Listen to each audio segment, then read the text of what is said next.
COVID happens, Manulife drops in half.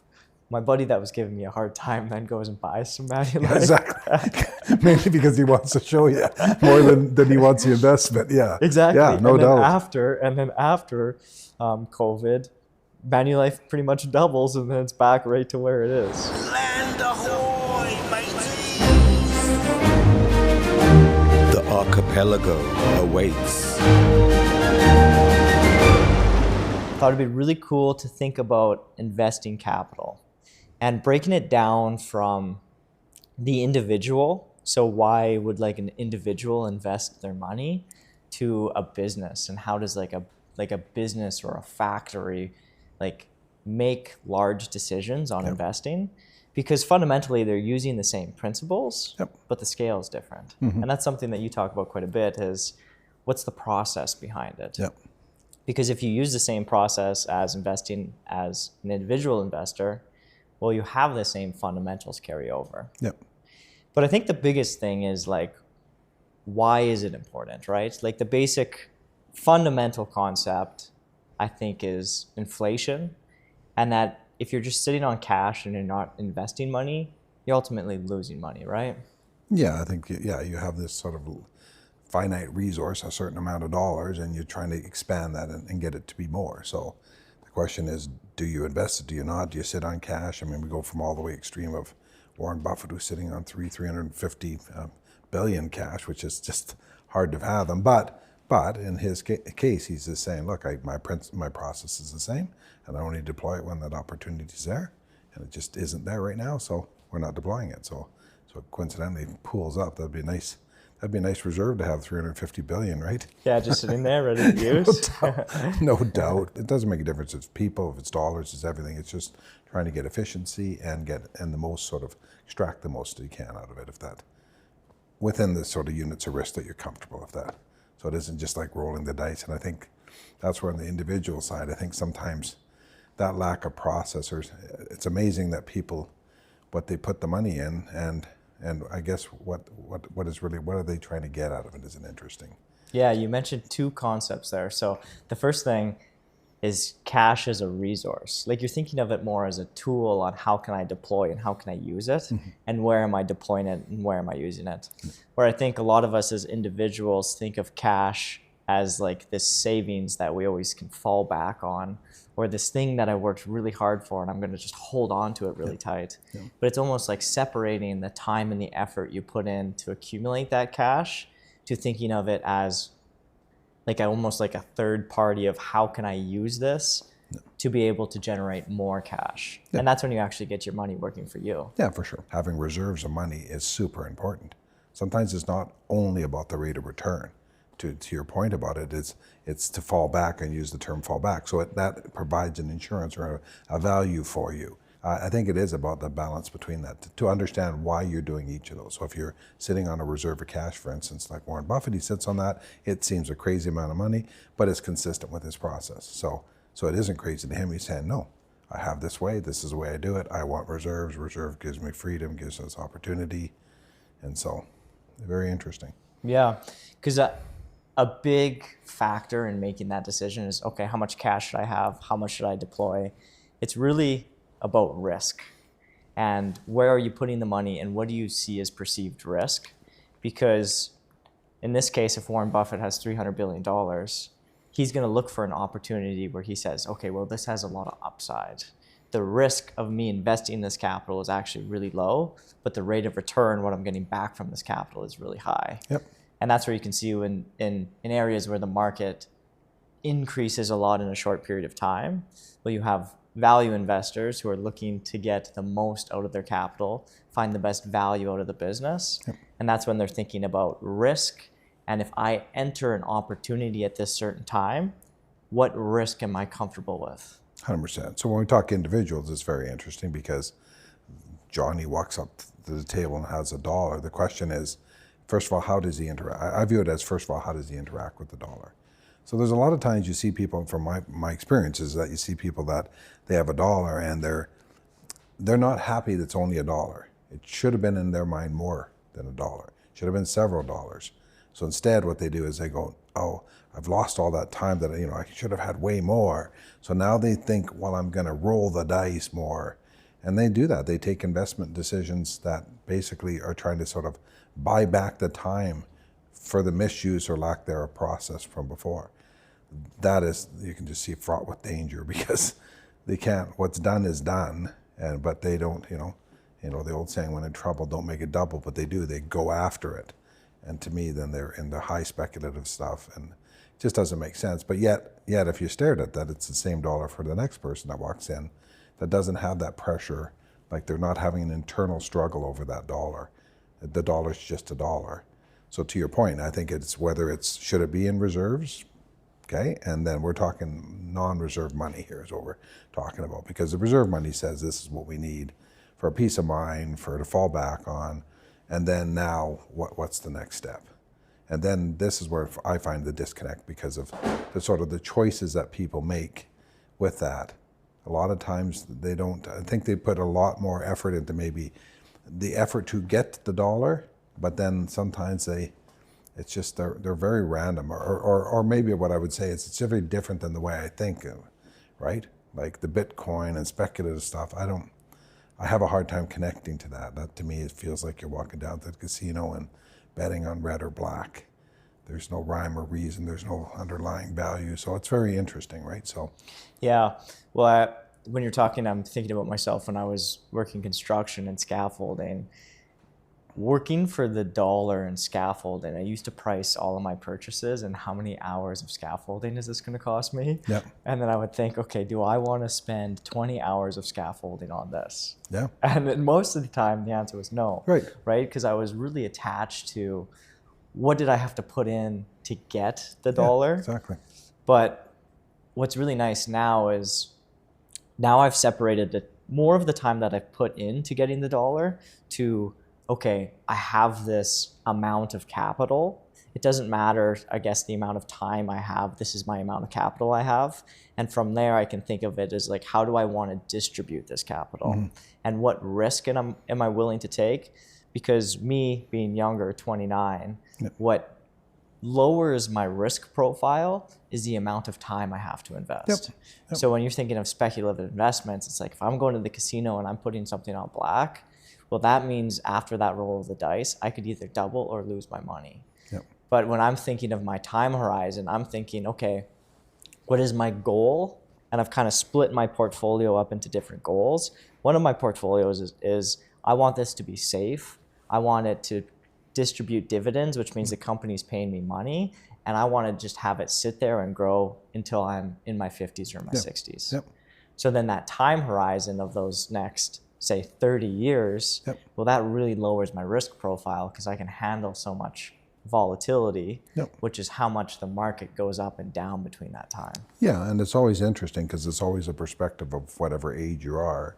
So you said something, I'll just ask you. So then when you're 50, 60, then what happens? Then you go, like, and especially if you think about Warren Buffett, he's in his 90s and he still has all of it in. So what's very interesting is that there gets to be a point, there's this idea that we save up the big basket, then we stuff it into the safest thing on earth, and then that's it. But the problem is, to your inflation, or as you're seeing in the last, and people are experiencing over the last year or two, the price of food, the price of everything has gone through the roof. So the problem then is if we sit in that savings basket, then our real rate of return, we're actually going backwards because by the time we pay taxes, by the time inflation comes in, then we're actually going backwards. So where you see Warren Buffett, he just continues on. But part of that also is he lives in the same house. When I was in Nebraska there in Omaha, he lives in the same house down the street, and he doesn't change his lifestyles. And this is one that for myself, I sort of view is that there's the dollar, and there's my time horizon, but then there's, and it's going to be a little abstract here, but then there's the dollar's time horizon. So really what ultimately at the end of the day, what I've typically have seen is that when people are in 65, 70, and they have this basket of dollars, they don't go and spend it all. I think in their mind, they think, well, we're going to spend it all, but that's not really what happens. Is if you're a saver, you've saved your entire life to get it. So very likely you don't turn into a spender. It's very often you won't flip the switch and do that. So most of the dollars you won't spend in your lifetime. They'll go to the next generation or somewhere else. So if that's the case, then then you have a heck of a lot longer horizon than everybody thinks. Because I know when they used to do planning, they'd go, till you're 50 or 60, then the more advanced planners would go for the next until I'm 90, and they'd say, oh, okay, yeah, you're really looking at that. And I've kind of looked at it and say, what if I was trying to do it for the next 3 generations? So then the idea would be, well, then you'd make that decision. And then when you look at risk, even for yourself, when you talk about it, it's still underlying theory is we should buy good quality stuff, because that usually works out better long term. So I suspect when you're buying your dividend stuff, you're trying to buy companies that are good and solid, that will pay a dividend, and you can just go to sleep and it just continually kicks out the cash. Because I think about our friend Warren Buffett there, if I'm not mistaken, his Coca-Cola shares, I think it's the figure is somewhere between a range at 1 and 3 million, 1 to 3 million a day he gets paid off the dividend of that. Yeah, it's unbelievable. Which is insane. So he couldn't spend all that if he even wanted to.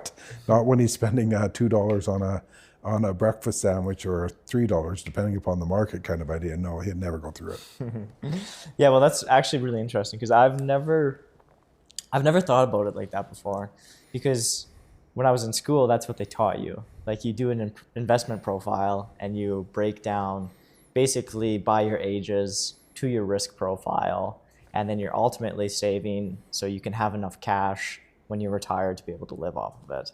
That's essentially what they teach you. Mm-hmm. But you're right. It's like, if you think about the capital, especially if you're investing early and you're building that capital, if you have those different chunks and you diversify, so you're able to invest in different strategies and be able to spread your risk across different companies, like theoretically, if you keep looking at that longer term, like you said, 1 generation, 2 generations, 3 generations, the time horizon of the money itself. Yeah.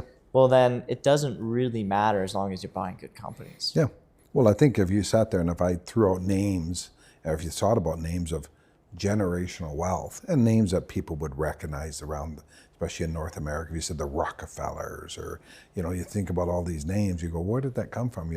But, the McCain, like anybody from the McCain's, sort of that kind of family, if you sit down and think about it, that's what we're talking about. You're watching 1, 2, 3, 4 generations, the land they own, the wealth they've created, and that's really how long they take it. I guess one is that even the mere fact that you would have dollars to invest puts you in a upper group of people, like, right, as a starting point.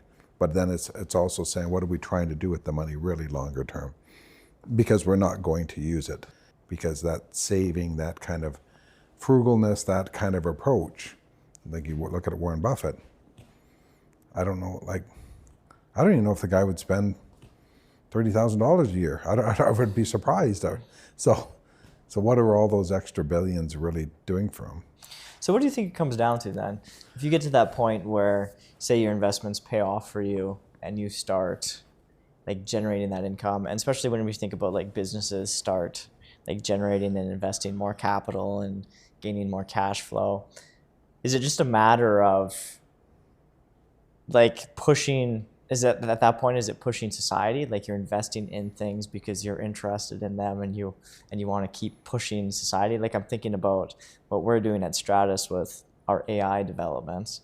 Well, that ultimately is we're investing dollars, and we have to say, okay, is the dollars that we're putting into this, are we confident that we'll be able to make a return on our investment? Yeah, for sure. So be able to generate cash flow off of the AI servers we're building, the money we're investing into the company.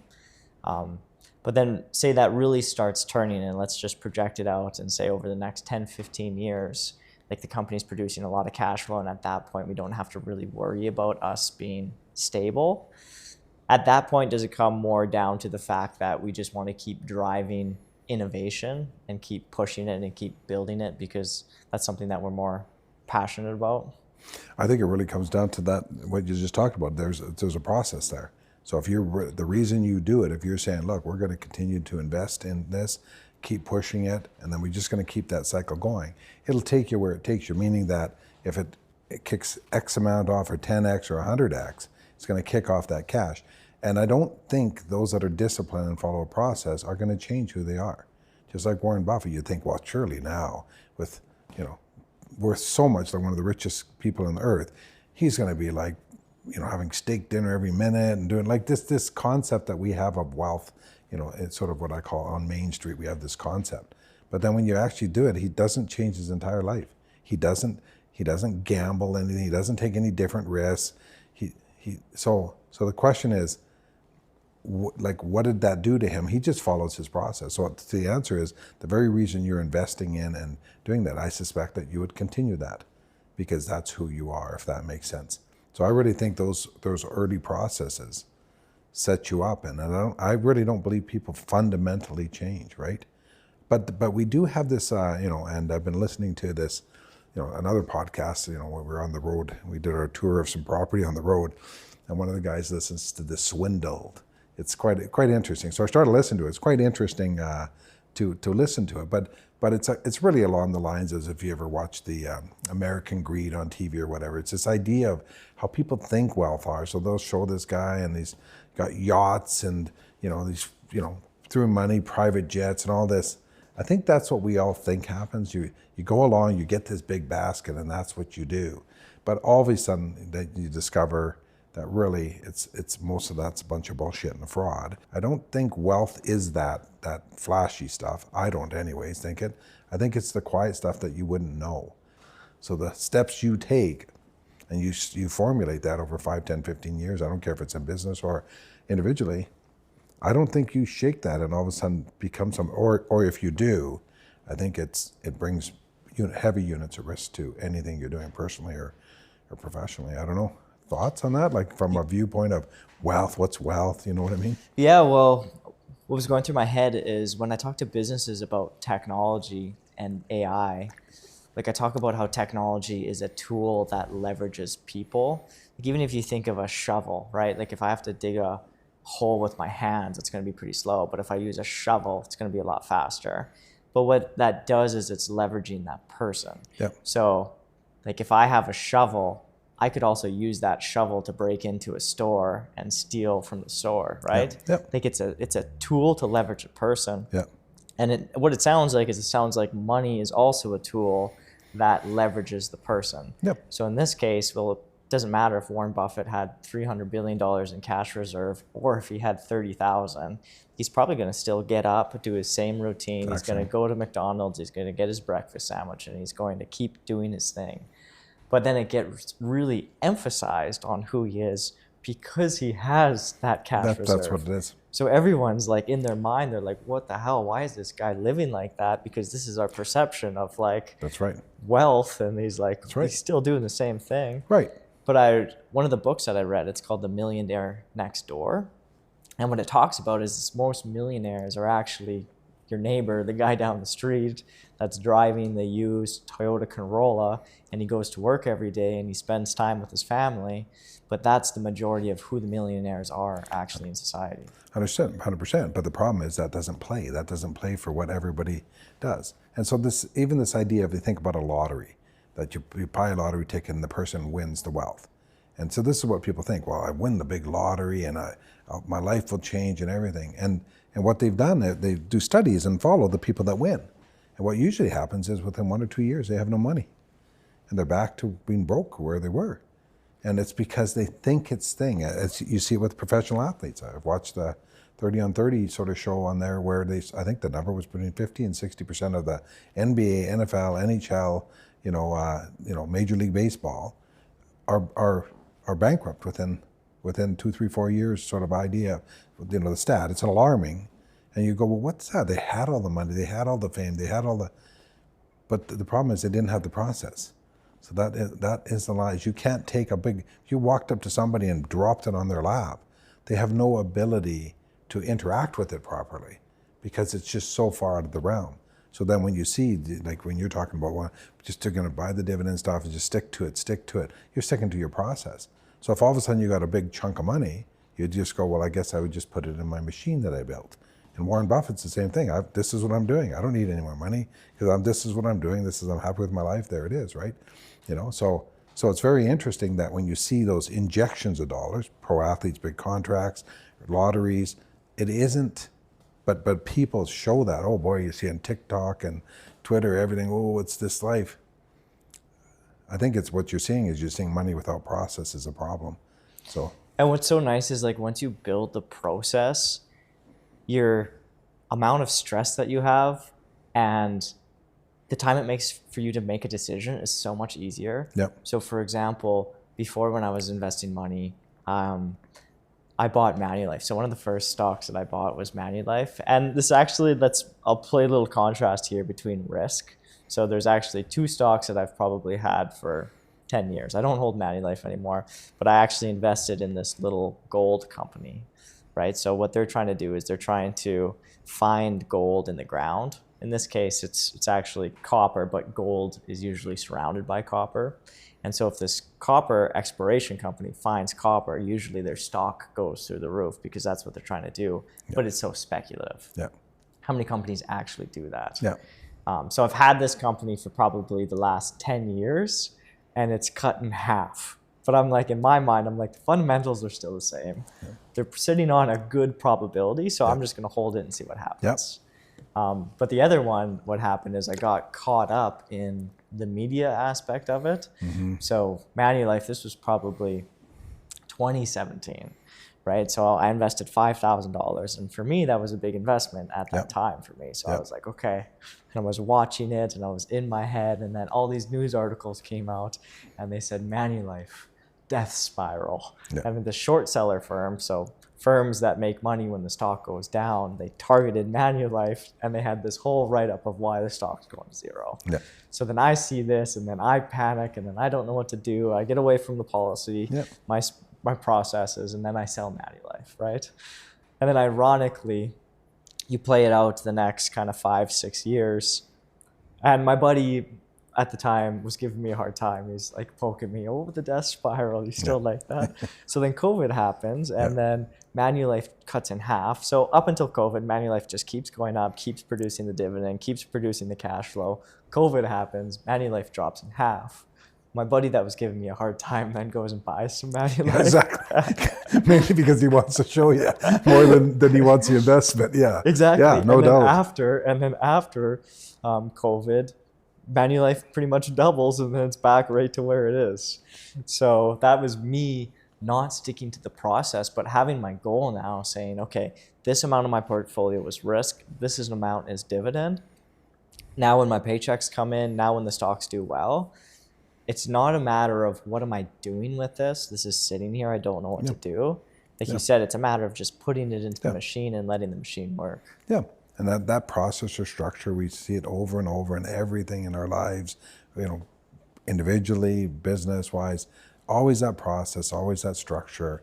It really helps guide us. And so the reality is, I was curious in your Manulife one, the dividend was pretty steady all the way through there? Yeah, I think they've increased the dividend. They didn't drop the dividend. Yeah, so if you sort of bought the stock and sort of hid it in the other room and didn't know, but you saw the dividend check come in, it would have been steady all the way through. You'd say it did what I asked it to do, and coincidentally, and probably post that whole journey, it's higher, and the dividend increased through there, and all the way through that. So it's very interesting. But the media, and that's what I'm trying to say, is all of that media, that information, all the stuff. So like Warren Buffett, imagine him.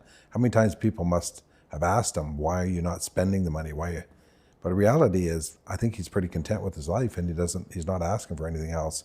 But imagine that he starts that process.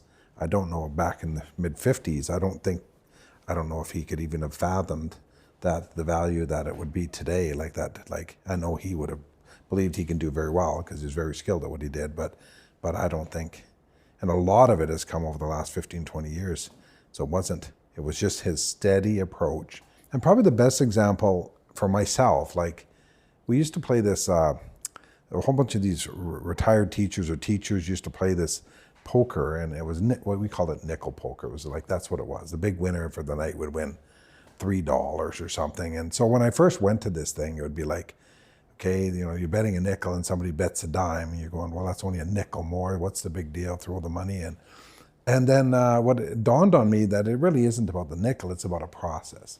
So what happened was, one of the guys that was there, and so I played this first time with him, and I knew these people, and they'd been playing for years. And so then at the end of the night, this one guy brought out this little book, and he wrote something down, and I was curious. And I'm like, what do you got there? And he says, well, I just keep track of whether I win or lose.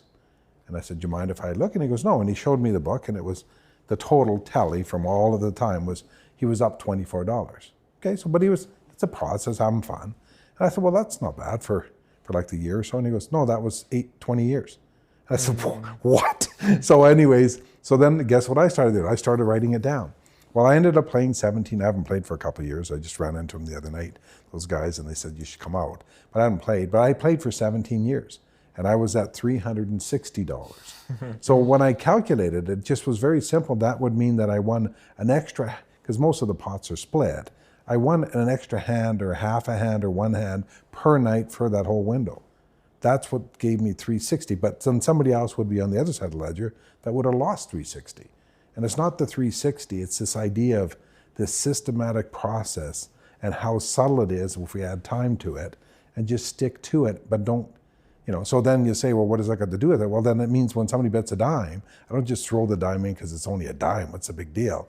I look at it from its probability of outcome and say, no, I shouldn't put that extra nickel. Not because I can't afford a nickel, but because, no, I'm trying to just system. So if those, instead of being a nickel, if that was a $5 million thing, then we could see it may be easier. But it all keeps coming back to that slow, steady process and again, knowing who you are and what you're trying to do. So again, when we get people in individually investing, historically found, if they understand what they're trying to do, then, but it's when they're all over the map, it makes it very tough. Like when they take the reserves and bet it, that doesn't make sense. Or they go, oh, I don't have enough dollars, I better double down and speculate on something I don't have any idea. And so you see all this stuff, people putting money in, and you really wonder what the heck they're thinking. But yeah, well, what I think is so cool about that is that you're treating it the exact same, right? Like you said, if it's 5 cents a nickel or $5 million, it doesn't matter. Doesn't matter. But what the nickel poker is allowing someone to do is it's starting to tune their process, right? It's you're starting to learn, you're starting to play, you're starting to see what works, what doesn't work. You're starting to learn how to build a process. And then once you start building that process, you start gaining some confidence in it. That's like me when I first started to say investing $5,000 into Manulife. Well, that was a bigger investment for me. But now when I look at my portfolio, I probably split it up into $5,000 chunks. And then I look and I have to put those around to see what companies I want to put it into. But again, it doesn't matter because if it's playing the nickel poker allows you to build the process. 100%. That's really it. And allows you to show time and what it does or doesn't do. And it's not this is the other thing, it's not a home run. A lot of times we're right in the middle of the playoffs, so the Blue Jays go Jays. It's not about home runs, you manufacture runs. Everything's not about Springer's 3-run shot, which was incredible the other night, but it's more about the fact that sometimes you can manufacture, get somebody on first, bunt them over to second, then they get in, we manufacture that run. It's not as flashy as the big homer, but it's just steady, steady, steady. Interesting in the nickel poker, there's a father and son that have been playing for years and good buddies of mine, but sometimes the father, he's probably in his late 70s, early 80s. And then the father will go sometimes when they bet, and let's say somebody raises it up to a dime, he just goes, yeah, what the hell, it's his inheritance. So he's being a little bit more speculative. But anyways, but it's the idea. But I know people don't like that idea because it seems too slow, too consistent. Kind of like when you think about golf, we go out and hit golf ball. You like the person that hits the great shot, but what you don't see is the 1,000, 10,000, like these pros, they hit 10,000 shots or 10,000 balls to change something. They don't show that. That's not, no, they want to show the hole-in-one, the big swing, but they don't show what really is actually happening. Yeah, well, even inside of golf too, like as you age, you tend to hit the golf ball slower. You hit it straight down the fairway. You start playing the game more strategically. Where you go up and you go against someone and you can hit the ball twice as far as them, but their score is half yours because that's right, because they stay. Yeah, exactly. They follow the process and they're consistent in what 100%. They do. Now imagine just I was curious. Let's say, and this is totally exaggerated. Let's say, pro athlete signs a $50 million contract, and out of the blue, you don't know this person. They phone you up and they go, "Wes, I got $50 million. I want you to handle it." And you're not a professional money manager or anything.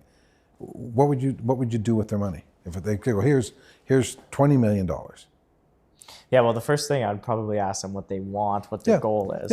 So that would be the first thing. Because I remember when I sat down with you on the boat, I brought this up before, but that's what I said. I said, oh, I had a stock come through for me. I'm like, and then I thought we were going to talk about all these cool investment ideas and what we're going to do. And then you asked me, well, what's your goal? And then I sat there and I kind of looked at you and I was like, shit. Right. Right. So that's the first thing I would do. I'd ask them what their goal is. But then I would probably relate it back to what I'm doing because I have this process right now that's working for me. So I'd probably do that. And if it's outside of that, it's probably you should go find someone else. Right. So if it's 5,000 baskets, it might be 500,000 basket. Yep. You wouldn't change the process because it works. Like, but if they go, well, what about this flashy, this dashy?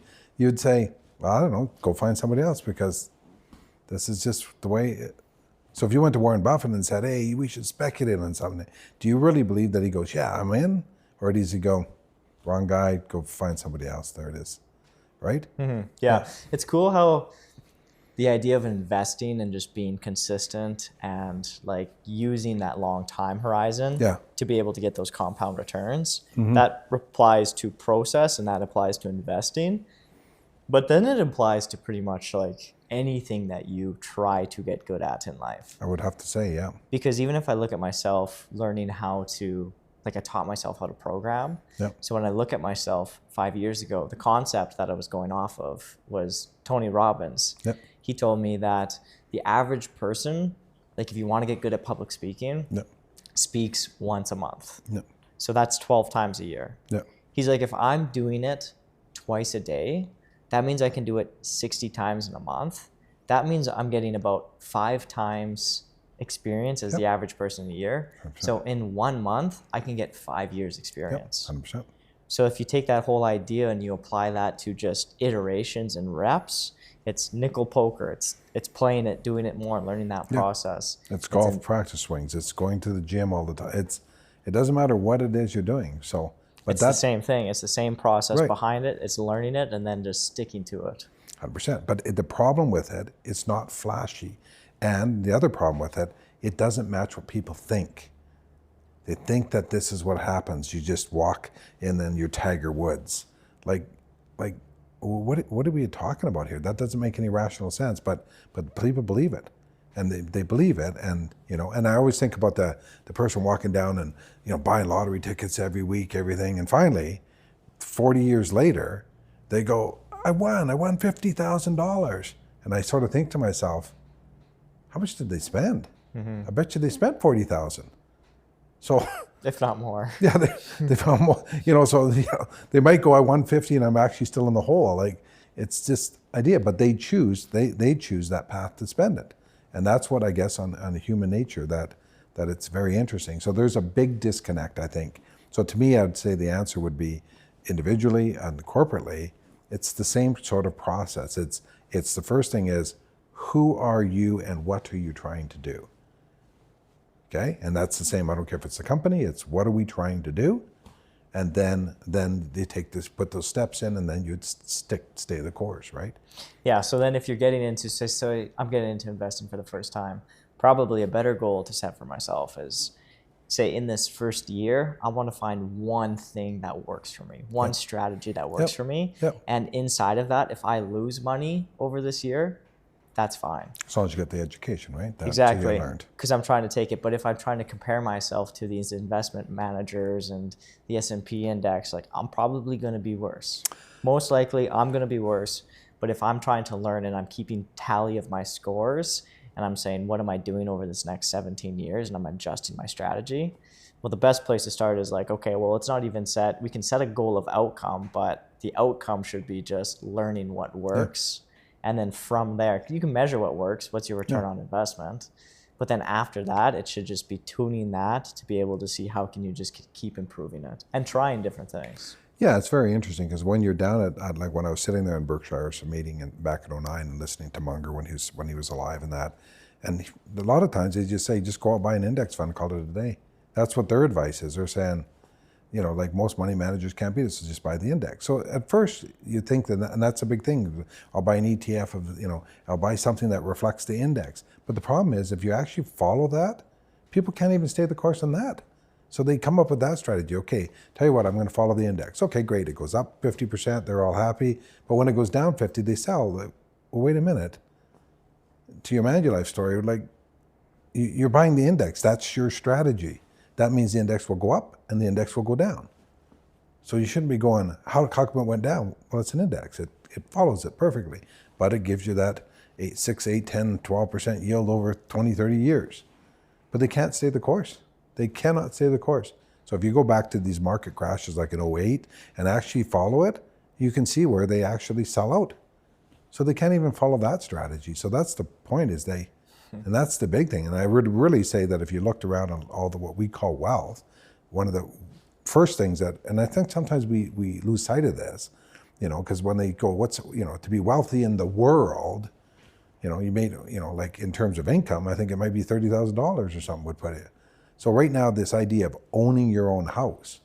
So if a person sat there and bought a house and 25, 30 years later paid it off, and they owned their own house, they're wealthy relative to world standards. So to me, how do we wake up with that? Well, we buy it, and you could say, well, we negotiate the rate. Oh, no, you don't. You just grab the rate of the day, you pay it, and you pay it off diligently. And if you can, you throw a little extra on, and you wake up 30 years later with a mortgage paid off, you're already wealthy in one sense. But that's boring. That people don't like that. But really, if you follow it, isn't that? And if you compare it to society, that's what most people do. 100%. So then it's easier to stick to, because there's not the flashy, I'm going to buy the Stars lottery and win the house. Right. It's like, no, actually, I'm going to buy the house. Yeah, I signed in for 25 years. Johnny down the street did it. My parents did it. Yeah. Like, people are doing it around me. So I have this perception of what I'm getting into, and it's going to be 25 years. 100%. So there at least you have those sort of frameworks where you've seen people sort of doing that. But the other one that was an interesting one is when you went from the early 80s, where we had these high interest rates of 18, 20%, mortgages, right, in Canada as an example. And then the interest rates slowly when I say slowly, over the next 40-ish years, came down. And so then there was this idea that now remember this idea that we buy the house, we just pay it off. Now we started interacting with the decisions of the mortgages.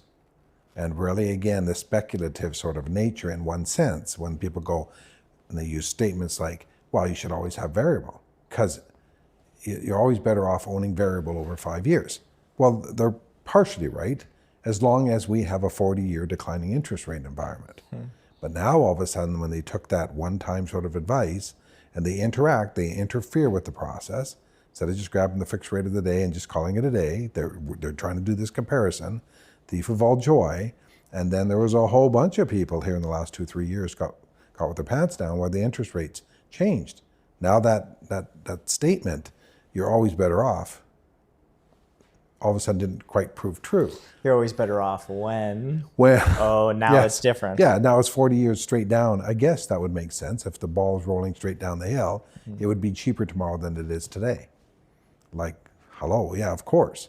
But now, all of a sudden, when it shot up, there could be a tremendous amount of people here that are about to, and luckily the interest rates have come down a bit to give them a little bit of it, but a lot of them can't afford that little bit of an increase. So very interesting, but every time we interact with it, instead of just following a process, things actually sometimes happen negative. And I don't care if you're following pensions, I don't care if you're calling mortgages, the more people interfere with the process, then usually what happens, it doesn't always work out. Versus just saying, why don't I just stay the course and do it? Why don't I just keep making a nickel bet instead of a dime? Add 17 years, add 30 times, 40 times of playing a year, and I should have a positive side of the ledger. But that doesn't sell. Yeah. That doesn't sell the headlines. You used this analogy with me a while ago, so let's see if I can get it right here. You were talking about investment portfolios. So if we're saying just buy the index, that means buy the total market and just keep buying it. Keep buying it over a long period of time. You'll do well. You'll do just as good as the market. But then what happens is when the stock crashes, right? Okay, we're down 20%, we're down 30%. The analogy that you used or told me the one time was, well, pretend like that is your house, right? You just spent $500,000 on the house and now your roof is coming off, or your furnace broke, or your landscaping's off. It's like, well, what are you going to do? well, I'm going to get the roof fixed. You know, I'm not going to let the other $450,000 get soaking wet and fall apart, right? I'm going to put a new furnace in. Like, I'm not going to sit here and be cold. No one's going to buy this house if it has a broken furnace, right? I'm going to put more money into it. And that's the exact same thing when it comes to your portfolio. It's like we look at these things and we're saying, oh, this is down 20, 30, 40, 50%. But we're not thinking of it as, okay, well, actually, this is a really good time to put more money back into it 100%. because I'm treating it like this asset where right now is a good time to fix the house on my portfolio or repair the roof or do these parts of it, because it's these intangible things that we picture in our mind and we look at our phones and we can see the total portfolio value, but they're not, we don't make them concrete where we have more of that like physical connection to what it is. 100%. And in those times, in those short time periods, it's actually in a state where it needs you to repair it or put more money into it. Yeah, to invest in investment, if that makes sense, yeah. But the one is when you sit down and think about the index, like if you went back 100 years or whatever and followed the index, it goes up, it goes down. So if your strategy is that index, then we should expect it will go up, it'll go down. So when it goes up, great. When it goes down, great. Like there's nothing outside of what it's supposed to do. But we go, well, it's down 30%, there must be something. And it's like, right? Now, that's not to be confused with, that's buying a broad-based index where you're protected by that. I'm not talking about the same thing if you're speccing on Bitcoin and it goes down 30%, we should buy. Like I can't speak to that because I'm more of the school of Munger and Buffett where there's no, I don't believe there's value there, but people do whatever and wonderful, they make money and they'll make more money than I ever will. That's wonderful. But I'm talking about if you have something of quality like your home and it needs repairs, you should invest in it. And you will wake up, lo and behold, with a very solid investment, your house, paid off if you follow a simple strategy. Even if you get in the way, it'll still wake up there probably, as long as you don't get too much in the way. And then you'll be wealthy relative to world standards all the way. And I think sometimes we lose sight of that. But again, it's that systematic application, and that's hard for people. Yeah, and I think a big part of it too is investing in what you know best, right? Because like if I, for example, I understand like AI and that space inside of the market. Yeah. So I invested in Palantir 4 years ago. Yeah. And then now it's starting to take off. But that's, to me, I kind of saw that 4 years ago because I live this stuff every single day. Right, exactly. So I was comfortable buying it at those discounted prices. Right. But that's what I know because that's where I have confidence and that's where I spend my time. And just like your home, when you live in your home and you own your house, you know it. I know this is a good house. You know it's a good house. You know the neighborhood, you know the stuff, and if you know if that breaks, you should fix it. I'll put a new roof on it. There it is. That's it. That's stick to your sort of knitting and the stuff you know, and it doesn't have to be extravagant, flashy, anything. It just has to be steady. And steady doesn't go with, and again, that idea, I think when people come in, what are you trying to do? But you can't make up for lost time. That isn't, so the behavior sets of people, really some of the best investors in the world, like the top investors, there was a Bill Miller out of Baltimore that was really good, but he was a psychology major. And really it is psychology of people. Because people just, that's really what we're talking about.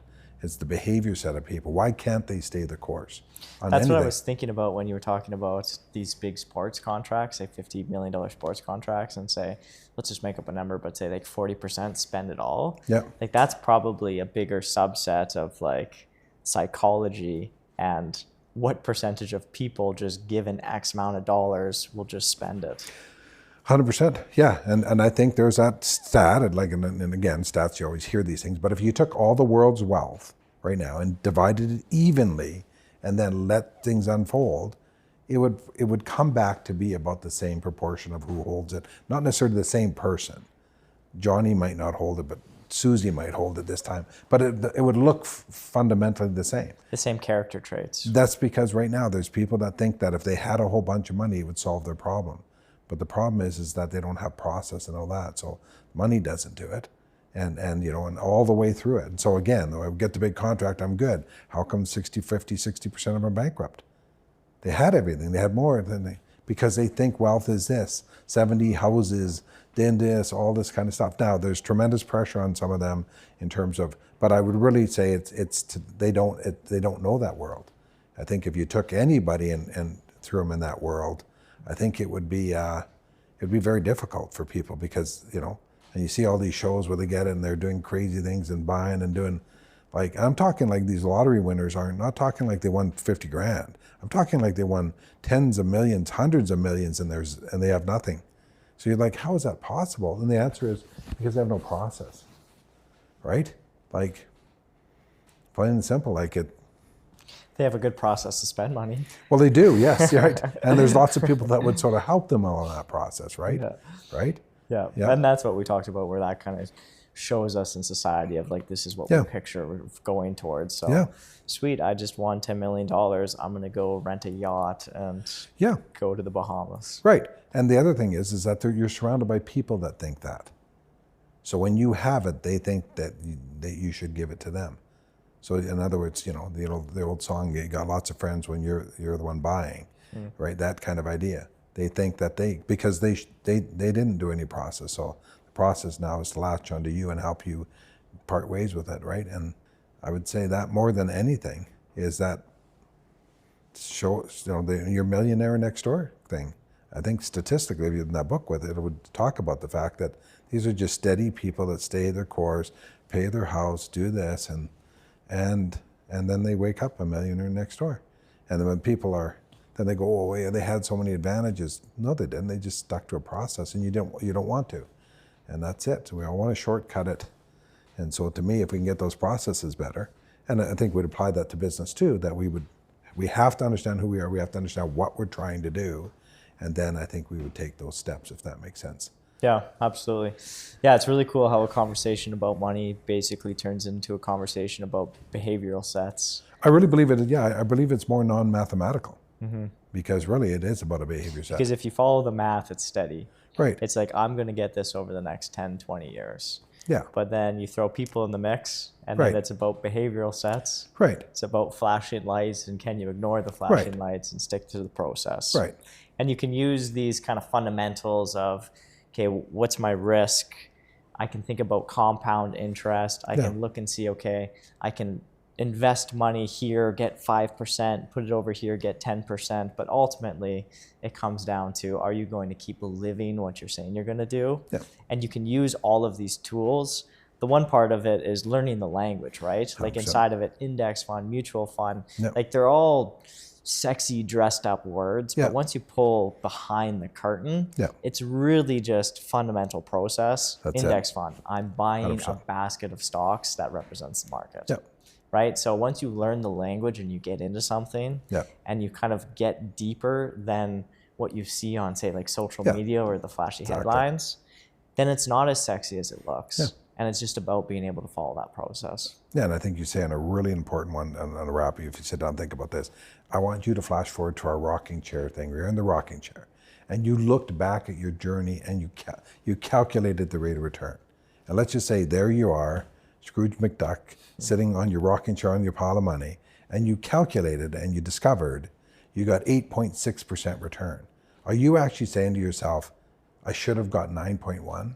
Is that really the conversation you really think happens at that point? Yeah, you're not thinking about those investment decisions. You don't give a rat's butt about that. Like, yeah, if anything, you would think about the money that you bet and lost because you didn't follow any process. 100%. And if it put you in a terrible spot because you bet your house and now you're out, that's what you would. Those are the big decision points. But if you're thinking about 9.6 to 10%, it doesn't matter. And then the second thing you'd be doing is, as you sort of giving that money away through the last 15, 20 years of your life, supporting different people, helping different people, what you'd be staring at is sometimes you give them $1, it's never enough. And what you'd be looking behind them and you'd notice there's no process. The next person you give $1, they're super appreciative. They don't need it because they've been following a process. So. Yeah, that's the ironic part, right? It's like the person that you want to give $1 to probably doesn't need it. Exactly. Hear, hear? Hear, hear. Anchors up! Time to set sail.